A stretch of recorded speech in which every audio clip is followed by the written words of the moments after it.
ഇന്നിവിടെ എടുക്കാൻ പോകുന്നത് ഒരു വാഴച്ചുണ്ട് വെറൈറ്റി ആയിട്ട് തോരൻ വെക്കുന്ന രീതിയാണ്. ഞാനിത് വട്ടത്തിൽ അരിഞ്ഞിട്ടു. ഇനി ഇത് ചെറുതായിട്ട് നീളത്തിൽ അരിഞ്ഞ് ഇതിൻ്റെ കറ കളഞ്ഞെടുക്കണം. ഞാനിതിപ്പോൾ ഏത്തവാഴയുടെ അടുത്ത് എനിക്കുണ്ടായിരുന്നു. എല്ലാ വാഴച്ചുണ്ടും നമുക്ക് ഇതുപോലെ തന്നെ തോരൻ വെക്കാൻ പറ്റും.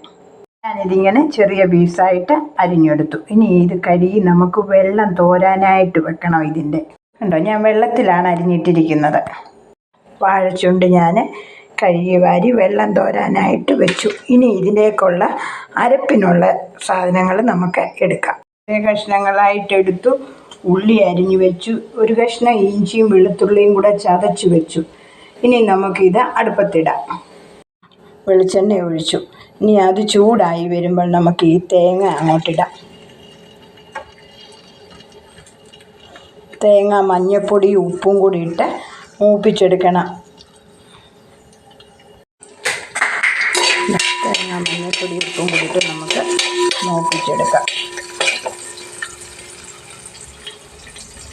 തേങ്ങ മഞ്ഞൾപ്പൊടി ഉപ്പും കൂടിയിട്ട് നമുക്ക് നല്ലപോലെ ബ്രൗൺ കളറാവുന്നിടം വരെ നമുക്കിത് മൂപ്പിച്ചെടുക്കണം. ഇനി അതിനകത്തോട്ട് നമ്മൾ ഇഞ്ചി ഇടുക. ഉള്ളി ഇഞ്ചിയും വെളുത്തുള്ളി എല്ലാം കൂടെ ചതച്ചതും സവോള അരിഞ്ഞതും കൂടെ നമ്മൾ ഇടുക. ഇട്ട് അത് നല്ലതുപോലെ നമ്മൾ വഴറ്റിയെടുക്കുക.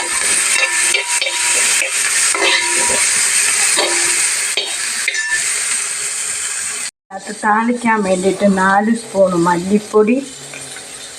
അപ്പം നമ്മളിത് താളിക്കാൻ വേണ്ടിയിട്ട് 4 സ്പൂണ് മല്ലിപ്പൊടി, 1 സ്പൂണ് മുളക് പൊടി, 1 സ്പൂണ് കുരുമുളക് പൊടി, ഗരം മസാലയും എടുത്തിട്ടുണ്ട് നമ്മളിത് താളിക്കാൻ വേണ്ടിയിട്ട്.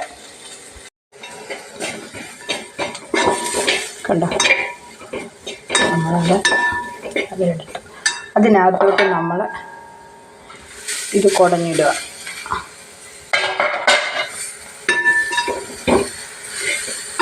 കുടഞ്ഞിട്ട് ഇത് ഇളക്കി നമ്മൾ ആവിയിൽ ഒട്ടും വെള്ളം ഒഴിക്കേണ്ട. ഈ വാഴച്ചുണ്ടിന് വെള്ളം ഉള്ളതുകൊണ്ട് ഇത് നമ്മൾ ഇളക്കി അടച്ച് ആവി ചെറിയ തീയിട്ട് നമ്മൾ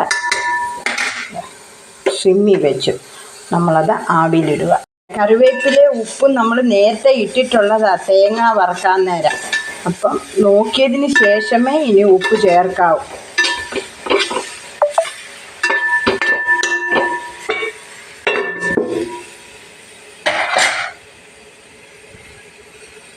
നോക്കാം. കണ്ടോ, ഇതാ. ഇനി നമ്മൾ മട്ടണൊക്കെ ഫ്രൈ ചെയ്യുന്നത് പോലെ ഇതാവശ്യത്തിന് നമുക്ക് മൂപ്പിച്ചെടുക്കണം. സ്വല്പം എണ്ണയും കൂടി ഒഴിച്ച് സിമ്മിൽ വെച്ച് നമുക്കിത് ഇളക്കി എടുക്കാം.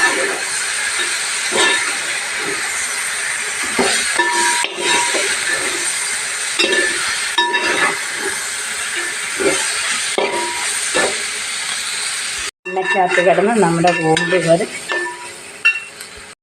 കണ്ടോ, നമ്മുടെ തോരൻ റെഡിയായി. എല്ലാവരും ഇത് ചെയ്ത് നോക്കണം. ഞങ്ങൾക്ക് ലൈക്കും തരണം, സബ്സ്ക്രൈബും ചെയ്യണം.